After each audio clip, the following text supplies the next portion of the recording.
누가복음 9장 10절에서 17절까지 같이 한 목소리로 합독하겠습니다.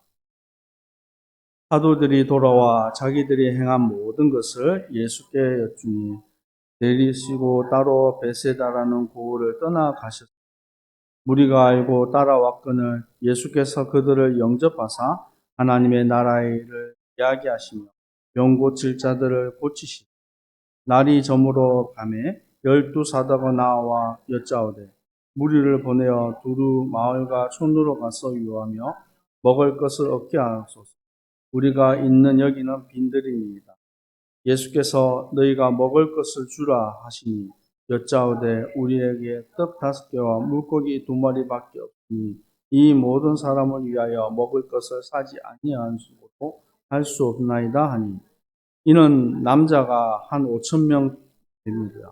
제자들이 이르되 배를 지어 한 50명씩 앉히라 하시니 제자들이 이렇게 하여 다 앉힌 후에 예수께서 떡 5개와 물고기 2마리를 가지사 하늘을 우러러 축사하시고 떼어 제자들에게 주어 무리에게 나누어 주게 하시니 먹고 다 배불렀더라.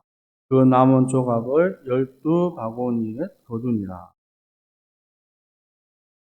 오병이어의 기적이라는 제목으로 하나님의 말씀 증거하겠습니다. 어린 시절 이 오병이어의 기적에 대해서 많은 얘기를 들었습니다. 그리고 특별히 오늘 누가복음에는 기록되어 있지 않지만 어린 아이 하나가 가지고 왔던 그 도시락에 쌓여 있던 물고기 2마리, 보리떡 5개, 그것을 통해서 그 남자만 5,000명, 곧 여자와 어린아이까지 합치면 최소 10,000명에서 20,000명이 되는 그 사람이 다 먹게 되었을 보고 듣고, 특별히 그때는 나도 하나님께 이 어린아이처럼 그런 믿음을 드릴 수 있는 어린 김종욱이 돼야 되겠다라는 다짐을 했었던 기억이 납니다. 근데 그 말씀도 참 은혜가 되고 맞지만 우리는 예수님께서 이 오병이어의 기적을 통해서 우리에게 하시고자 하는 진짜 중요한 것을 보아야 되겠습니다.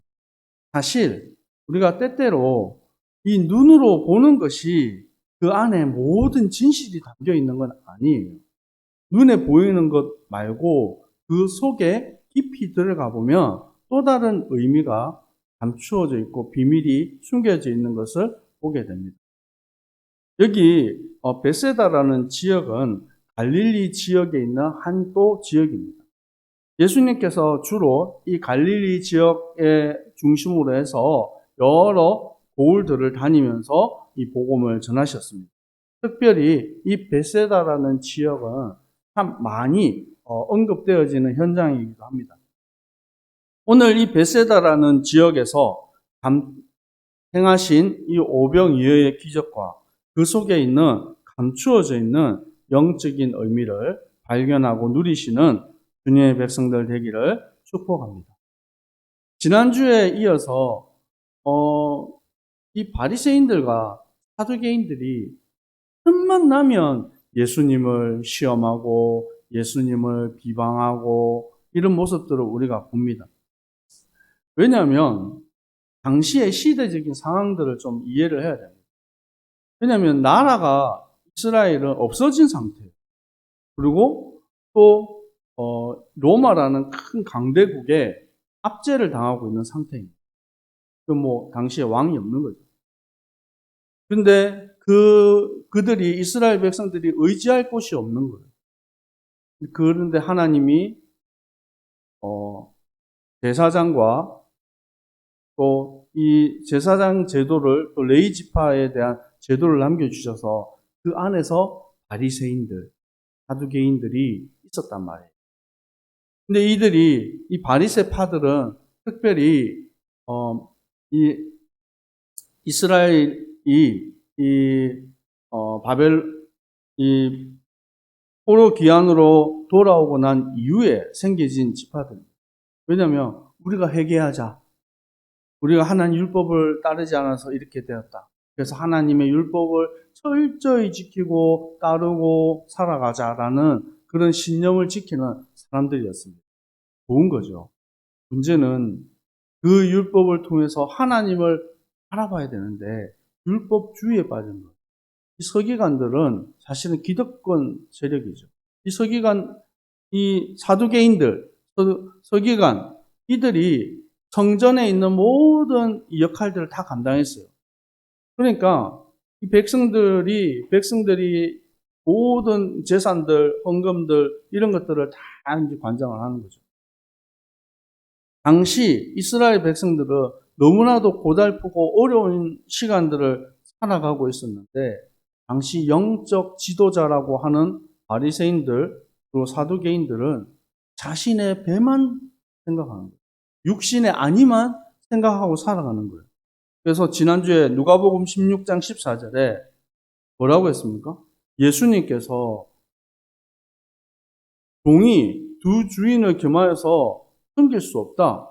그래서 하나님과 이 돈을 함께 사랑할 수 없다. 이렇게 말씀하셨을 때 누가복음 16장 14절에 바리새인들은 어떻게 생각합니까?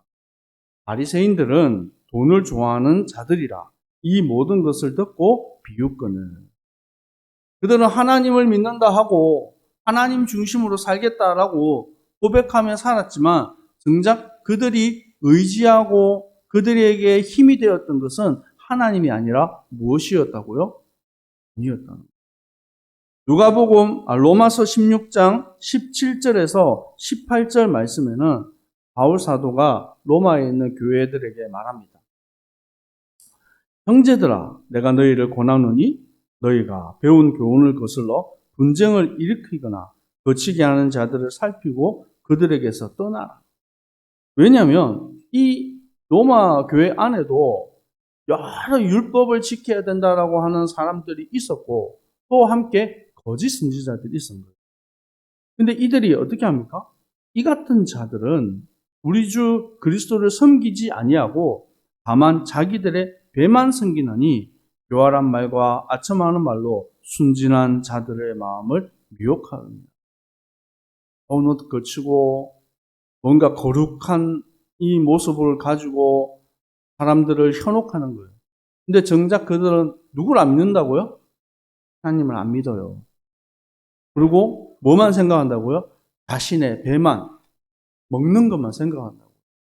이런 자들에게서 이 성도들이 속고 있는 거예요. 이스라엘 백성들이 속고 있는 거예요. 오늘날도 교회 안에서 일어나고 있는 여러 부정, 부패, 또 사람들에게 질책을 받고 있는 많은 일들이 왜 벌어집니까? 하나님의 복음을 바르게 전달해야 될 목회자들이 그것을 지키지 않아요. 교회가 여러분 크고 아름다우면 좋습니다. 그런데 아름답고 크다고 해서 좋은 교회가 아니에요. 사람들이 많이 모인다고 해서 좋은 교회가 아닙니다.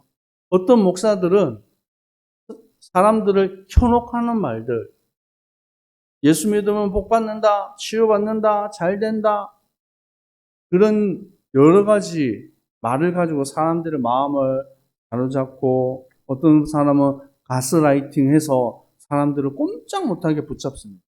근데 그거는 틀린 거예요. 교회는 하나님이 주인 되시고 예수 그리스도가 주인 되어야 됩니다. 아멘? 성도는 하나님의 말씀 앞에 무릎 꿇어야 돼요. 말씀을 따라가는 교회가 올바른 교회인 줄 믿습니다. 또 말씀 속에 감추어져 있는 복음의 비밀이 잘 전달되어야 합니다. 그래서 우리 교회가 비록 아직은 연약하고 부족하지만 하나님이 기뻐하는 교회, 올바른 후대 살리는 교회로 쓰임받기를 축복합니다. 예수님께서 이 갈릴리 지역과 가버나움 지역과 또 이 베세다 지역을 순회하면서 쭉 보니까 이 백성들의 모습들이 너무 안타까운 거예요. 우리 한 말씀을 한번 찾아볼까요? 마태복음 9장 35절에서 36절입니다. 마태복음 9장 35절에서 36절. 같이 읽겠습니다. 예수께서 모든 도시와 마을에 두루 다니사 그들의 회당에서 가르치시며 천국 복음을 전파하시며 모든 병과 모든 약한 것을 고치시며 무리를 보시고 불쌍히 여기시니 이는 그들이 목자가 없는 양과 같이 고생하고 기진합니다. 예수님께서 무리를 보시니 너무 고생하고 기진하였다. 이 기진하였다 말은 지쳐서 더 이상 힘이 없는 거예요. 그들이 목자가 없으니까. 왜 목자가 없습니까? 바리새인도 있고 사두개인도 있고 서기관도 있고 다 있잖아요. 근데 그들이 뭘 안 하는 거예요? 목자로서의 사명을 감당하지 않는. 그래서 고생하는 이들을 불쌍히 여기시는 예수 그리스도의 모습이. 또 마태복음 14장에도 똑같은 내용이 나옵니다.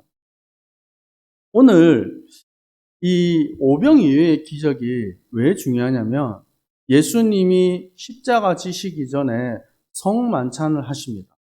그리고 그 성만찬을 하는 이 모습들이 사복음서에 공감복음, 그것은 공감되는 말씀을 함께 나눈다 해서 공감복음이라는 거예요. 그래서 이 공감복음 사복음서 안에 다 기록되어 있어요. 그것과 함께 어떤 복음서에는 있는데 어떤 복음서에는 없는 것도 있고 막 그래요. 근데 이 오병이어의 기적이 사복음서 전체에 다 있어요. 마태복음 14장에 있고요. 마가복음 6장에 있고 또 오늘 우리가 읽었던 본문 누가복음 9장에 있고 또 요한복음 6장에 이렇게 있습니다. 이렇게 4개의 장에 각각 다르지만 조금씩 형태는 조금 다르지만 동일한 내용을 가지고 이 오병이어의 기적을 말하고 있습니다. 마태복음 14장에도 예수님께서 무리를 보시고 불쌍히 여기셨어요. 그래서 병든 자들을 고쳐주신 사람들이 많이 모이니까 이 빈들 아무것도 없는 거예요. 그냥 허허 벌판 거기에 많은 무리들이 모였어요. 근데 그곳에서 먹을 것을 시간이 많이 지나니까 배고프잖아요.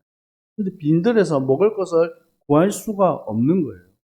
그래서 제자들에게 이들에게 먹을 것을 줘라 얘기하는데 남자만 5천 명, 여자 합치고 어린아이 합치고 그러면 얼마나 많은 사람이 있습니까?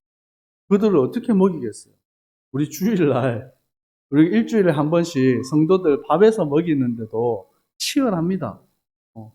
그것을 위해서 헌신하는 분들이 참 너무 귀하죠. 근데 이 10,000명 혹은 20,000명 되는 사람들을 밥 먹이려고 그러면 얼마나 힘들겠어요. 그런데 그때 예수님께서 어린아이가 가지고 온 그 물고기 2마리와 보리떡 5개를 축사하시고 축복하시고 그것을 떼어서 많은 사람들에게 배부르게 나누어 줍니다. 그래서 이 사람들이 실컷 먹고 배부르게 먹고 남은 것을 거두었는데 12강주리가 되었다. 이 12강주리를 남겨두고 이 모습을 바라본 사람들이 크게 감동한 거예요. 우와, 이제 우리는 배고플 필요가 없다. 우리는 이제 더 이상 이 로마에 압제당할 필요가 없다. 그래서 어떤 생각을 한 것입니까?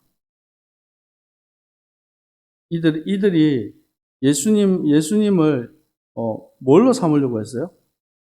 임금으로 삼으려고 했어요. 조금 뒤에 자세히 조금 얘기를 하겠지만 예수님은 이 떡을 이들에게 먹이시고 난 이후에 우리는 거기에만 집중하잖아요. 보리떡 5개, 물고기 2마리, 5,000명이 먹었대. 그게 끝이 아니라 그 이후에 예수님께서 이들에게 하고자 했던 내용이 있습니다.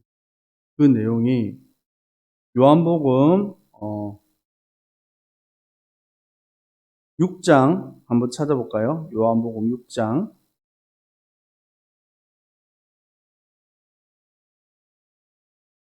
요한복음 6장 14절, 15절 두 절을 한번 볼게요.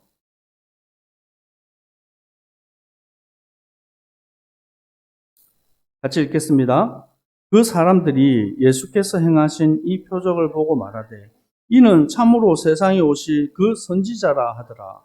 그러므로 예수께서 그들이 와서 자기를 억지로 붙들어 임금으로 삼으려고 한 줄 아시고 다시 혼자 산으로 떠나가시니라. 이들이 밥 먹고 나니까 너무 감동을 해가지고 우리 임금으로 삼겠다. 그리고 그 예수님을 가리켜서 뭐라고 얘기합니까? 이는 세상에 오실 선지자다. 예수님은 누굽니까? 그리스도죠. 그러고 나서 예수님이 산으로 가시고 나니까 무리들이 다 찾으러 다니는 거예요. 예수님 배 타고 가면 배 타고 쫓아가고 산으로 가면 산으로 쫓아가고 늘 쫓아다니는 거예요. 그리고 그 뒤에 25절을 보세요. 바다 건너편에서 만나 랍비여 언제 여기 오시었나이까 하니 랍비여 이거 뭐냐면 선생님 이 말이에요. 예수님을 가리켜 선생님 왜 여기까지 오셨습니까? 이들이 무리들이 배 타고 예수님을 찾아다니는 거예요. 뭐 하려고요? 임금 삼으려고요. 예수님께서 대답하십니다. 26절에 요한복음 6장 26절입니다. 내가 진실로 진실로 너희에게 이르노니 너희가 나를 찾는 것은 목적을 본 까닭이 표적을 본 까닭이 아니요 떡을 먹고 배부른 까닭이라. 썩을 양식을 위하여 일하지 말고 영생하도록 있는 양식을 위하여 하라. 아멘. 그들은 육신의 것을 쫓아갔지만 예수님께서는 생명의 능력으로 우리에게 오신 것입니다. 자, 31절, 요한복음 6장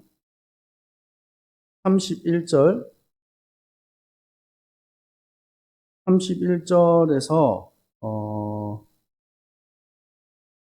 33절까지 한번 같이 읽겠습니다. 기록된 바 하늘에서 그들에게 떡을 주어 먹게 하였다 함과 같이 우리 조상들은 광야에서 만나를 먹었나이다. 예수께서 이르시되 내가 진실로 진실로 너희에게 이르노니 모세가 너희에게 하늘로부터 떡을 준 것이 아니라 내 아버지께서 너희에게 하늘로부터 참 떡을 주시나니 하나님의 떡은 하늘에서 내려 세상에 생명을 주는 것이니라. 그래서 과거 이스라엘 백성들이 광야에서 만나를 먹은 것입니다. 근데 그것이 진정한 의미는 하늘의 떡은 하늘에서 내려 세상에 생명을 주는 것입니다. 그들이 이르되 주여 이 떡을 우리에게 항상 주옵소서. 예수께서 이르시되 나는 생명의 떡이니 내게 오는 자는 결코 줄이지 아니할 터요 나를 믿는 자는 영원히 목마르지 아니하리라. 예수님께서 자기 자신을 가리켜서 뭐라고 얘기하십니까? 생명의 떡이라고 합니다. 사람들은 보리떡 5개를 통해서 5,000명 먹인 그 기적을 보고 육신의 떡을 향해서 막 따라가고 임금 삼으려고 했지만 예수님은 예수님 자신이 생명의 떡이라고 말씀하고 있습니다. 요한복음 6장 48절에서 51절까지 요한복음 6장 안에 많은 영적인 의미가 포함되어 있습니다. 같이 읽겠습니다. 내가 곧 생명의 떡이니라. 너희 조상들은 광야에서 만나를 먹었어도 죽었거니와 이는 하늘에서 내려오는 떡이니 사람으로 하여금 먹고 죽지 아니하게 하는 것이라. 나는 하늘에서 내려온 살아있는 떡이니 사람이 이 떡을 먹으면 영생하리라. 내가 줄 떡은 곧 세상의 생명을 위하여 내 살이라 하니라. 참 당시에 예수님께서 말씀하시는데 도저히 이해할 수 없는 이런 말들을 하시는 거예요. 그러니까 내가 생명의 떡이다. 나를 먹으면 영원히 살 것이다. 영원한 생명을 얻을 것이다. 이 얘기를 하는 거예요. 우리가 생각해도 좀 이해를 못하죠. 그래서 52절, 요한복음 6장 52절에 보면 유대인들이 서로 다투는 거예요. 이 사람이 어찌 능히 자기 살을 우리에게 주어 먹게 하겠느냐. 맞죠? 그래서 그때 예수님께서 말합니다. 진실로 진실로 너에게 이르노니 인자의 살을 먹지 아니하고 인자의 피를 마시지 아니하면 너희 속에 생명이 없느니라. 내 살을 먹고 내 피를 마시는 자는 영생을 가졌고 마지막 날에 내가 그를 다시 살리리니 내 살은 참된 양식이요 내 피는 참된 음료니라. 바리새인들, 유대인들은 이해할 수 없는 얘기예요. 예수님이 장차 앞으로 십자가에서 고난을 받으시고 죽으심으로 예수 그리스도의 구원을 이루시는 그 응답에 대해서 살과 피에 대한 얘기를 하셨는데 이들은 못 알아듣는 거예요. 그러고 나서 이 예수님이 제자들을 따로 불러놓고 얘기하시는 것이 있습니다. 다시 우리 본문 누가복음 9장으로 한번 돌아가 보겠습니다. 이 오병이어의 기적 이후에 예수님께서 뭘 얘기하셨는지 17절 말씀에 보면 먹고 다 배불렀더라. 그 남은 조각을 12바구니에 거두니라. 자, 18절부터 20절까지 같이 읽겠습니다. 예수께서 따로 기도하실 때에 제자들이 주와 함께 있더니 물어 이르시되 무리가 나를 누구라 하느냐? 대답하여 이르되 세례 요한이라 하고 더러는 엘리야라 더러는 옛 선지자 중에 한 사람이 살아났다 하나이다. 예수께서 이르시되 너희는 나를 누구라 하느냐? 베드로가 대답하여 이르되 하나님의 그리스도이시니다 하니. 아멘. 사람들은 예수님을 따라다니면서 기적을 보고 병든 자를 고치고 죽은 자를 살리고 배고픈 사람들에게 먹을 것을 입히는 이 모습들을 보고 엘리야다, 세례 요한이다, 선지자다라고 말했어요. 근데 다 틀린 거예요. 그런데 예수님은 누굽니까? 누가복음에서는 하나님의 그리스도.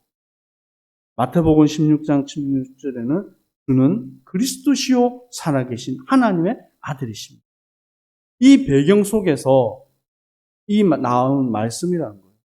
사람들은 지금도 오늘날 신앙생활을 열심히 하고 교회를 다니는데 잘못 신앙생활 하시는 분들이 있어요. 이게 뭐냐면 예수 믿으면 복 받는다.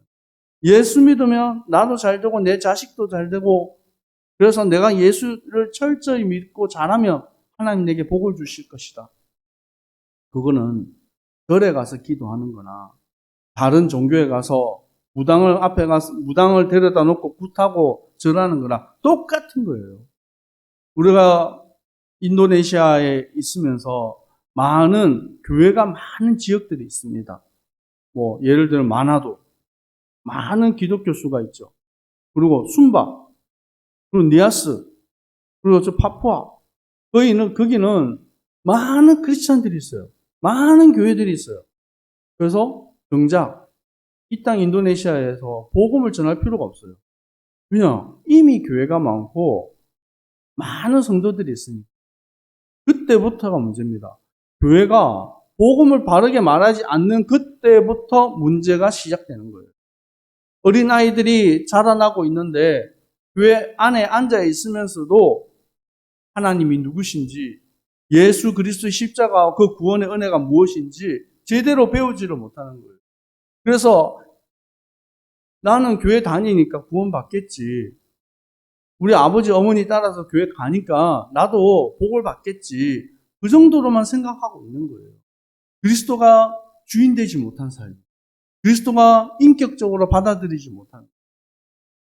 그럼 점점 교회가 무너져가는 거예요. 복음이 희미해져가는 것이죠.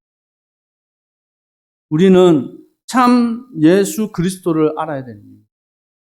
유대인들이 그렇게 오랜 세월 율법을 지키고 하나님을 믿는다 했지만 그렇게 기다렸던 메시아 예수 그리스도가 왔는데도 불구하고 그분을 믿고 바라보고 영접하지 못한 것이에요. 그래서 예수님 가르쳐서 엘리야입니다. 세례요한입니다. 선지자입니다. 라고 얘기하고 있어요. 그리고 베드로가 이는 이르시되 하나님의 그리스도이시니이다 라는 고백 이후에 예수님 말씀하십니다. 인자가 많은 고난을 받고 장로들과 제사장들과 서기관들에게 버림받아 죽임을 당하고 제3일에 살아나야 하리라 하고. 예수님이 왜 자신을 가리켜서 생명의 떡이다라고 말씀하셨는지에 대한 이유를 말씀하고 있는 겁니다. 오늘 하나님의 큰 은혜 안에 우리가 들어가야 되겠습니다.